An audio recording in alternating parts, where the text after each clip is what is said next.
Shalom Bapak Ibu, Saudara-saudara yang terkasih, senang menyapa Anda pada hari ini. Kita akan mendengarkan firman Tuhan. Mari kita buka hati, kita buka pikiran kita merendahkan hati di hadapan Tuhan. Sebab firman Tuhan itu seperti air kehidupan yang mengalir ke tempat yang rendah.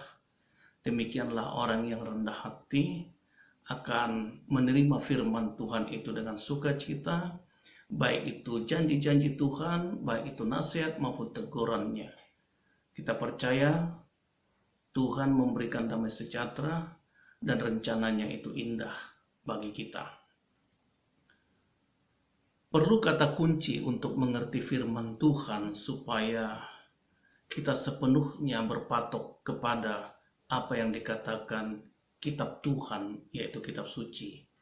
Seperti yang tertulis di dalam 2 Timotius 3:16 dikatakan, segala tulisan yang diilhamkan oleh Allah memang bermanfaat untuk mengajar, untuk menyatakan kesalahan, untuk memperbaiki kelakuan, dan untuk mendidik orang dalam kebenaran.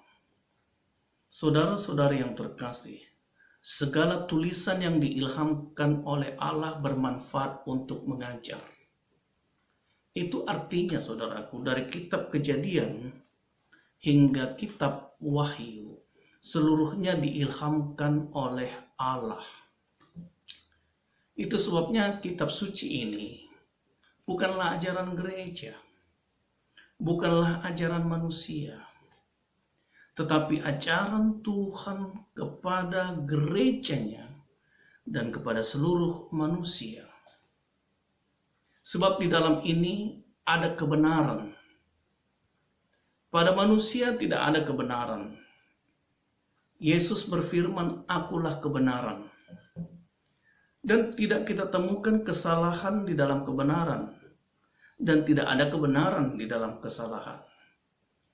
Itu sebabnya saudaraku yang terkasih, apabila kita mempercayai firman ini sebagai kebenaran, maka kebenaran itu akan memerdekakan kita.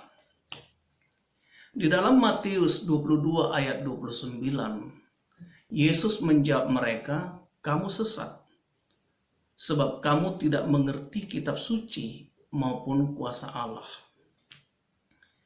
Yesus mengatakan ini kepada orang-orang Saduki karena mereka tidak percaya akan kebangkitan orang-orang mati.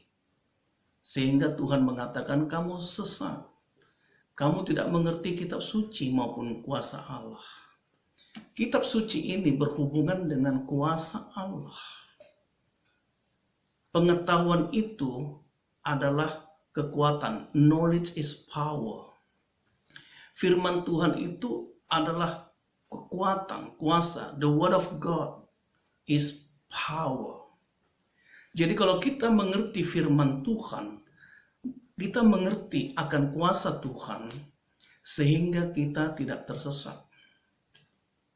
Dan setiap orang yang tidak mengerti kitab suci, bukan saja ketidakpercayaan akan kebangkitan, tetapi dalam setiap aspek kehidupan manusia, apabila kita tidak mengerti akan rencana Tuhan, itu kita sesat. Oleh sebab itu, saudaraku, sekali lagi saya katakan bahwa kitab suci ini bukan ajaran manusia, bukan ajaran gereja. Jadi apabila seseorang berkata atau hamba Tuhan berkata, "Ini ajaran gereja kita," dia sesat. Berarti dia tidak mengerti kitab suci maupun kuasa Allah. Sebelum disebut ada gereja, ini firman Tuhan sudah ada. Tidak pernah gereja berfirman, tetapi Tuhan berfirman. Allah berfirman. Tidak pernah gereja menciptakan sorga. Tuhan menciptakan sorga. Nah, saudaraku yang terkasih, kita diingatkan kembali dalam 1 Timotius 4 ayat 16. "Awasilah dirimu sendiri dan awasilah ajaranmu. Bertekunlah dalam semuanya itu, karena dengan berbuat demikian, engkau akan menyelamatkan dirimu dan semua orang yang mendengarkan engkau. Saudaraku yang terkasih, perlu sekali kita mengawasi diri kita. Lalu kita mengawasi ajaran kita, khotbah-khotbah kita. Lalu kita bertekun dengan semuanya itu. Jaminannya adalah kita akan diselamatkan oleh firman itu sendiri. Dan orang-orang yang mendengarkan kita akan selamat.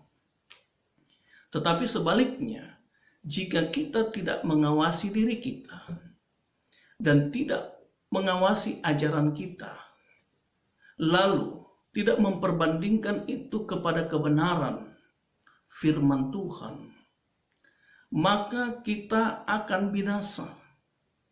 Dan setiap orang yang mendengarkan kita dan berbuat apa yang salah, maka mereka turut binasa. Saudaraku yang terkasih, tidak ada jaminan seorang hamba Tuhan itu masuk surga.